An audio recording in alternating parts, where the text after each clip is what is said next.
નમસ્તે વાલા વિદ્યાર્થી મિત્રો, બંસરી નાયકના આપ સૌને ખૂબ ખૂબ પ્રેમભર્યા નમસ્કાર. ધોરણ 12 ગુજરાતી વિષયમાં અત્યારે આપણે દરેક પાઠના જે કંઈક પણ ગ્રામર સેક્શન અને ક્વેશ્ચન આન્સર્સની ચર્ચા કરી રહ્યા છે એના આધારે જોવા જઈએ તો આજે આપની સમક્ષ હું લઈને ઉપસ્થિત થઈ છું લેસન નંબર 10 જળનગરી વેનિસ, જેના ગ્રામર સેક્શનની આજે અહીં ચર્ચા કરીશું.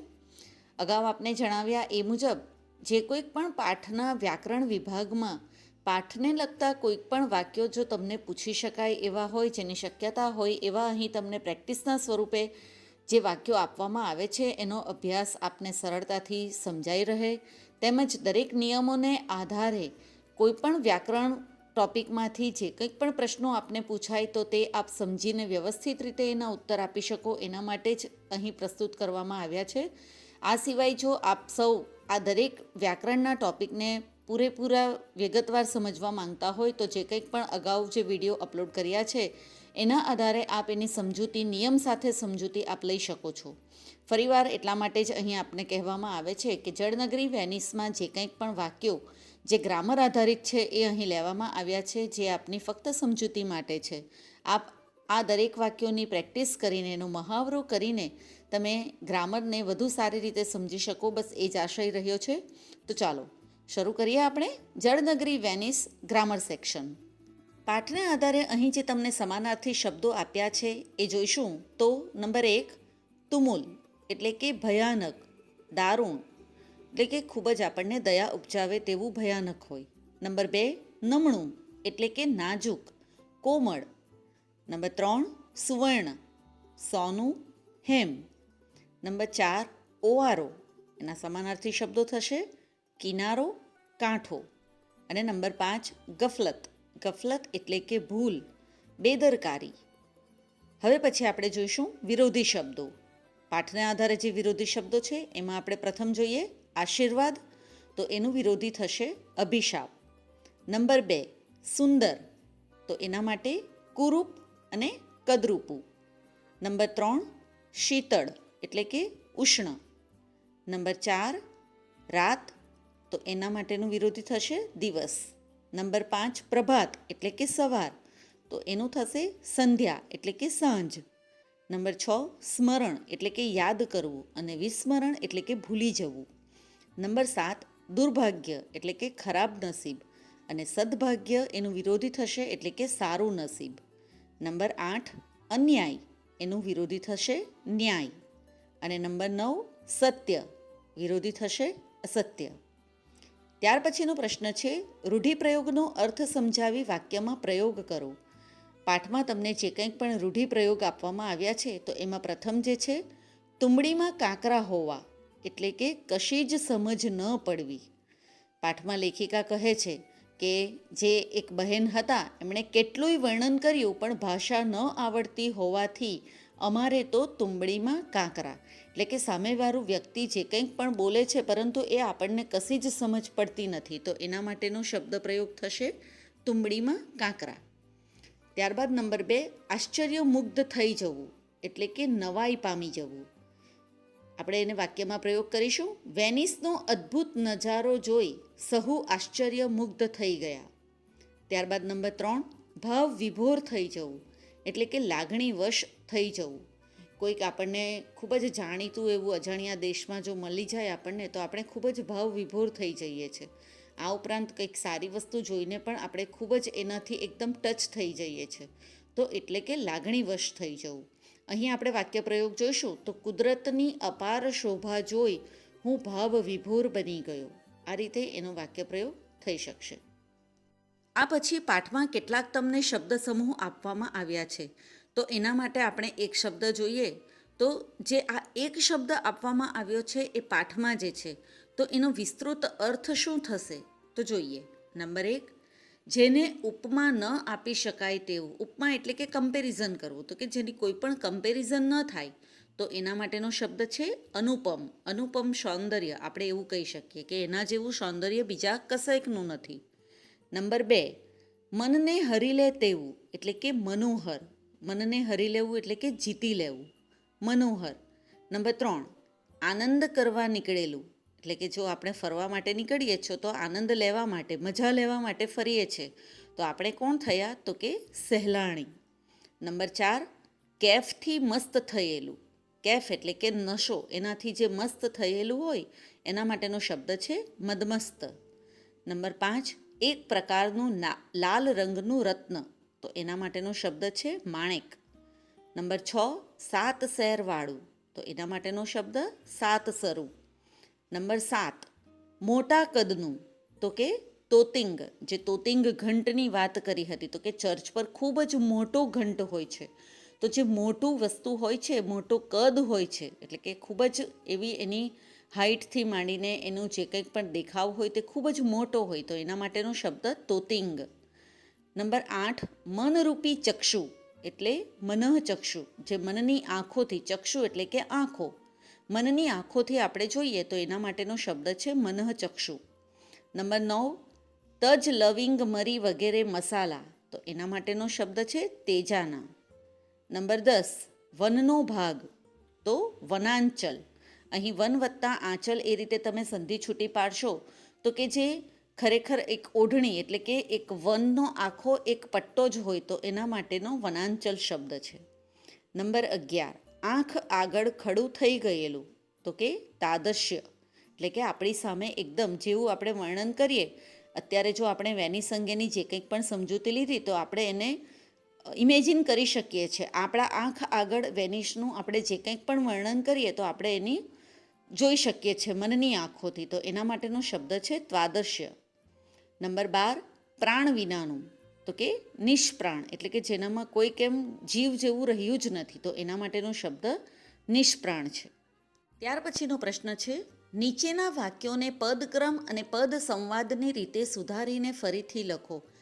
અહીં જે કંઈક પણ તમને વાક્યો આપવામાં આવ્યા છે એ પાઠના જ વાક્યો છે. તો આ પાઠના વાક્યોને જો આપ સૌએ પાઠનું વાંચન કર્યું હશે, એટલે કે લેસનનું જો વાંચન તમે વ્યવસ્થિત રીતે કર્યું હશે, તો આપ એનો પદક્રમ અને પદ સંવાદ એટલે કે જે રીતે બોલાયેલા છે એ રીતે એને તમે સુધારીને લખી શકશો. જેમ કે નંબર 1, અનુપમ જગતનું લાવણ્ય ભર્યું તે વેનિશ શહેર. તો એના માટેનો આપણે જવાબ જોઈશું, એને પદક્રમ આપણે ગોઠવીશું તો વાક્ય બનશે, જગતનું અનુપમ લાવણ્ય ભર્યું શહેર તે વેનિસ. નંબર 2, મુસાફરો ઇટાલિયન સંગીતના હતા શોખીન. ઉત્તર આવશે, ઇટાલિયન મુસાફરો સંગીતના શોખીન હતા. નંબર 3, સાન માર્કોની એક મકાન ઉપર તોતિંગ મોટો ઘંટ બાજુમાં છે. તો ઉત્તર આવશે, સાન માર્કોની બાજુમાં એક મકાન ઉપર મોટો તોતિંગ ઘંટ છે. નંબર 4, હતું મથક વેપારનું ગુલામો અને તેજાનાના એક કાળે તે જબરદસ્ત. જવાબ આવશે, એક કાળે તે ગુલામો અને તેજાનાના જબરદસ્ત વેપારનું મથક હતું. નંબર 5, પડઘાય છે જાણે અંતિમ શબ્દો શેરીઓમાં વેનિસની, ઓથેલોના પશ્ચાતાપ, ઘેરા અને શોક. જવાબ આવશે, વેનિસની શેરીઓમાં શોક અને પશ્ચાતાપ ઘેરા ઓથેલોના અંતિમ શબ્દો જાણે પડઘાય છે.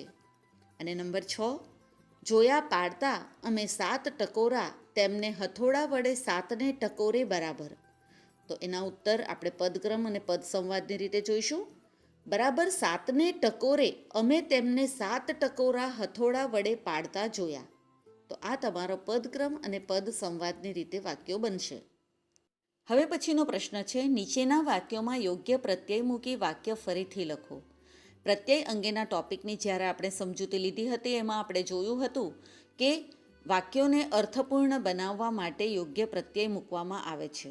અને એક વાત અહીં આપને ખાસ ધ્યાન દોરવામાં આવે કે પ્રત્યય હંમેશા શબ્દને અડીને જ લખવામાં આવે છે, શબ્દથી છૂટા લખાતા નથી. પ્રત્યયમાં આપણે જોયું હતું એ પ્રમાણે નો, ની, નું, ના, માં, થી, થકી, વડે, એ આ રીતના પ્રત્યય તમારે મૂકવાના રહેશે. તો એના માટેની પણ આપણે જે 8 વિભક્તિઓ જોઈ હતી એના આધારે તમારે પ્રત્યય મૂકવાના રહેશે. અહીં તમે જોશો તો 1, 2 અને 3 આ 3 વાક્યો જે છે એમાં તમને પ્રત્યય આપવામાં આવ્યા નથી, પરંતુ 4, 5 અને 6 આ 3 વાક્યમાં પ્રત્યય આપ્યા છે, પરંતુ ખોટા પ્રત્યય આપ્યા છે. તો બંને રીતે તમને અહીં વાક્યની સમજૂતી આપવામાં આવી છે અને એની આધારે જવાબ પણ તમને આપવામાં આવ્યા છે. તો જોઈએ. નંબર 1, યુરોપ મોટા ભાગ મુસાફરી અમે ભાઈ સાથે કરી. તો ઉત્તર આવશે યુરોપની મોટાભાગની મુસાફરી અમે ભાઈ સાથે કરી. નંબર 2, સાન માર્કો બાજુ એક તોતિંગ ઘંટ છે. સાન માર્કોની બાજુમાં એક તોતિંગ ઘંટ છે. નંબર 3, ઇટાલી અને કદાચ જગત અનુપમ લાવણ્યભર્યું શહેર તે વેનિસ. ઇટાલીનું અને જગતનું અનુપમ લાવણ્યભર્યું શહેર તે વેનિસ. નંબર 4, દુર્ભાગ્ય હોટલ અંદરને ખૂણને હતી. તો સાચા પ્રત્યય આવશે દુર્ભાગ્યે હોટલ અંદરના ખૂણામાં હતી. નંબર 5, વેનિસને સૌંદર્ય ચડે કે આ સૃષ્ટિ સૌંદર્ય. જવાબ આવશે વેનિસનું સૌંદર્ય ચડે કે આ સૃષ્ટિ સૌંદર્ય. નંબર 6, પ્રશ્નમાં કોઈ ઉકેલ મળે તે પહેલાં મિલાનને સ્ટેશને પર ગાડી આવી ઊભી. જવાબ આવશે પ્રશ્નનો કોઈ ઉકેલ મળે તે પહેલાં મિલાનના સ્ટેશન પર ગાડી આવી ઊભી. આમ તમે અહીં જોશો તો જે વાક્યોમાં પ્રત્યય ખોટા આપ્યા છે એમાં જે પ્રત્યય આપણે સુધારીને લખ્યા છે તો તે હાઇલાઇટ કરવામાં આવ્યા છે લાલ કલરથી, અને ઉપરના જે 3 વાક્યોમાં આપણે પ્રત્યય ખરેખર મૂક્યા છે તો એને પણ રેડ કલરથી હાઇલાઇટ કરવામાં આવ્યા છે. અહીં જે વાક્યો આપવામાં આવ્યા છે એ મોટે ભાગે તમને એક્ઝામમાં પણ પૂછી શકાય એ પ્રકારના વાક્યો છે, તો આપ એની સમજૂતી અને એનો મહાવરો ચોક્કસ કરી શકશો. હવે પછીનો પ્રશ્ન છે, નીચેના વાક્યોમાં યોગ્ય વિરામચિહ્ન મૂકી વાક્ય ફરીથી લખો. આની પણ આપણે જ્યારે સમજૂતી લીધી હતી એના આધારે જોવા જઈશું તો પૂર્ણ વિરામ, અલ્પ વિરામ, ક્વેશ્ચન માર્ક એટલે કે પ્રશ્નાર્થ ચિહ્ન, ઉદ્ગાર ચિહ્ન તેમજ અવતરણ ચિહ્ન. અવતરણ ચિહ્નમાં જે વાક્ય સંવાદ તરીકે બોલાયા હશે તો વાક્યની શરૂઆતમાં ડબલ ઇન્વર્ટેડ કોમા આવશે, અને જે કોઈક વાક્યની અંદર કોઈ ખાસ વસ્તુ જો તમારે નોટિફાઈ કરવાની હશે તો તેમાં સિંગલ ઇન્વર્ટેડ કોમા આવશે. તો આના આધારે આપણે અહીં વાક્ય જોઈએ. નંબર 1, અહો જનોની ચીર યુદ્ધ શ્રદ્ધાની પંક્તિ યાદ આવ્યા વિના ન રહે. તો ઉત્તરમાં આવશે સિંગલ ઇન્વર્ટેડ કોમા, અહો જનોની અલ્પવિરામ, ચીર યુદ્ધ શ્રદ્ધા ઇન્વર્ટેડ કોમા ઓવર ની પંક્તિ યાદ આવ્યા વિના ન રહે. અહીં જે વાક્ય બોલવામાં આવ્યું છે એમાં તમે જોશો તો સિંગલ ઇન્વર્ટેડ કોમા આપવામાં આવ્યું છે. ત્યારબાદ બીજું વાક્ય છે, લે તું તો કેન્યામાં જન્મી છે તો તને સ્વાહિલી નથી આવડતું. અહીં તમે વાક્યને વાંચશો તો તમને સમજાશે કે પ્રશ્ન પૂછવામાં આવ્યો છે. તો જોઈશું આપણે, લે ત્યારબાદ કોમા આવશે, તું તો કેન્યામાં જન્મી છે ફૂલ સ્ટોપ, તો તને સ્વાહિલી નથી આવડતું પ્રશ્ન પૂછ્યો છે તો ક્વેશ્ચન માર્ક આવશે અને ડબલ ઇન્વર્ટેડ કોમા ઓવર થશે. ત્યારબાદ નંબર 3, વેનિસનું સૌંદર્ય ચડે કે આ સૃષ્ટિ સૌંદર્ય. તો અહીં પ્રશ્ન પૂછવામાં આવ્યો છે, વેનિસનું સૌંદર્ય ચડે કે આ સૃષ્ટિ સૌંદર્ય, પ્રશ્નાર્થ ચિહ્ન. ત્યારબાદ નંબર 4, તેણે કહ્યું હરકત નહીં, કશી મુસીબત નહીં થાય, થાય તો અહીં આવજો અગર ફોન કરજો. તો જવાબમાં આપણે જોઈશું, તેણે કહ્યું. હંમેશા કોઈ પણ વાક્ય બીજા દ્વારા જ્યારે કહેવામાં આવે છે તો કહ્યું પછી હંમેશા કોમા આવશે એટલે કે અલ્પવિરામ આવશે. ત્યારબાદ જે વાક્ય બોલવામાં આવે છે એ ડબલ ઇન્વર્ટેડ કોમામાં આવશે. હરકત નહીં કોમા, કશી મુસીબત નહીં થાય કોમા, થાય તો અહીં આવજો કોમા, અગર ફોન કરજો ડબલ ઇન્વર્ટેડ કોમા ઓવર અને ફૂલ સ્ટોપ. વાક્ય અહીં પૂર્ણ થાય છે એટલે ફૂલ સ્ટોપ. ત્યારબાદ નંબર 5, અજાણ્યા મુલકમાં બંને આધાર ગયા પાછા ફરીએ અને તે કહે કોણ તમે. હવે અહીં લેખિકા આ વાક્ય બોલે છે તો જોઈએ આપણે. અજાણ્યા મુલકમાં બંને આધાર ગયા. બંને આધાર એટલે શું ગયું હશે એ નવાઈની વાત છે એટલે અહીં ઉદ્ગાર ચિહ્ન આવશે. પાછા ફરીએ અને તે કહે, કહે પછી કોમા, કોણ તમે, પ્રશ્નાર્થ ચિહ્ન સિંગલ ઇન્વર્ટેડ કોમા ઓવર. ત્યારબાદનો નેક્સ્ટ ક્વેશ્ચન જે છે, નીચેના વાક્યોને યોગ્ય સંયોજક વડે જોડો. સંયોજક અંગેની જે કંઈ પણ આપણે સમજૂતી લીધી હતી એના આધારે આપણે કહું તો 2 શબ્દો કે જે 2 વાક્યખંડો હોય છે અથવા તો એ વાક્યોને જોડનાર જે પદ હોય છે એટલે કે જે શબ્દ હોય છે તેને સંયોજક તરીકે ઓળખવામાં આવે છે. આવા કેટલાક સંયોજકો આપણે કહ્યા હતા એના આધારે અને, એટલે, તથા, તેથી, માટે, જો, તો, જ્યારે, ત્યારે, જે, તે, કે, પછી, પણ, ને, જ્યાં, ત્યાં વગેરે જેવા બેવડા સંયોજકો પણ હોય છે. આ સંયોજકથી તમે વાક્યોને જોડી શકો છો.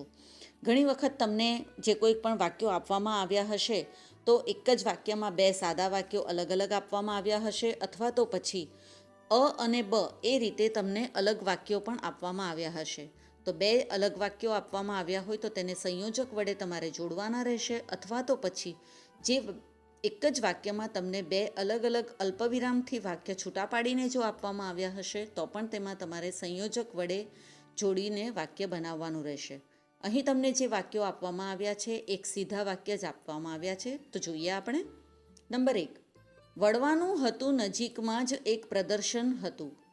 તો અહીં આપણે જોઈશું તો વાક્ય બનશે જ્યાં વળવાનું હતું ત્યાં નજીકમાં જ એક પ્રદર્શન હતું. તો અહીં તમે જોશો તો વળવાનું હતું ત્યાર પછી તમને કોમા આપવામાં આવ્યું છે, એટલે કે અહીંથી બીજું વાક્ય શરૂઆત થાય છે. હવે નંબર 2 જોઈએ. એટલું સારું હતું આ હોટલ અમેરિકન એક્સપ્રેસ દ્વારા બુક કરી હતી. અહીં પણ તમે જોશો તો અલ્પવિરામથી બીજું વાક્ય બને છે. તો વાક્યને આપણે સંયોજક વડે જોડીએ. એટલું સારું હતું કે આ હોટલ અમેરિકન એક્સપ્રેસ દ્વારા બુક કરી હતી.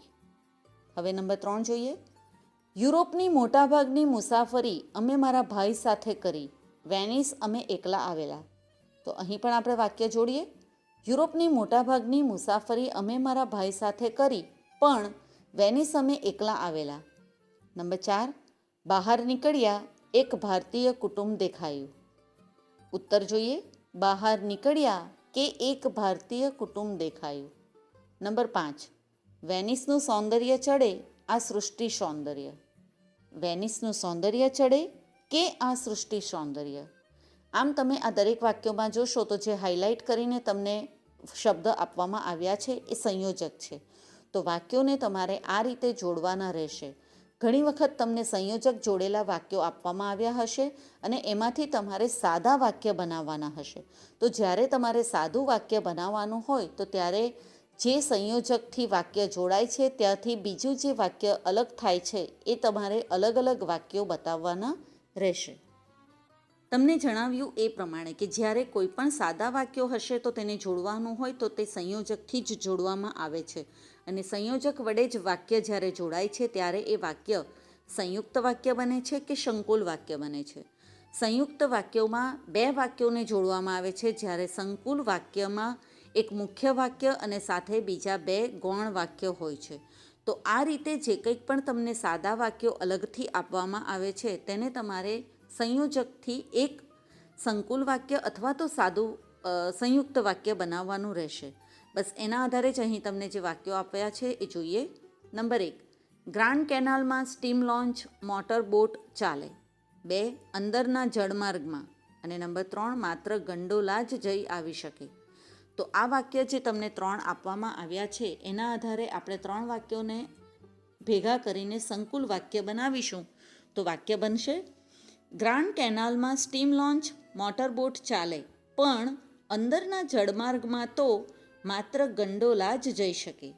તો આ રીતે પણ અને તો સંયોજકથી વાક્યને આપણે સંકુલ એટલે કે કોમ્પ્લેક્સ સેન્ટેન્સ બનાવીશું. ત્યારબાદ બીજું વાક્ય અહીં જે આપવામાં આવ્યું છે, આખું વેનિસ સ્થાપત્ય કલાના અત્યંત સુંદર નમૂનાથી ભરપૂર છે. બીજું વાક્ય છે, આખું વેનિસ સ્થાપત્ય કલાના અત્યંત અદ્ભુત નમૂનાથી ભરપૂર છે. તો હવે આ બંને વાક્યોમાં જે કોમન શબ્દો જે છે એને આપણે ફક્ત એક જ વાર લખીશું અને એક આખું વાક્ય બનાવીશું. તો જોઈએ. આખું વેનિસ સ્થાપત્ય કલાના અત્યંત સુંદર અને અદ્ભુત નમૂનાથી ભરપૂર છે.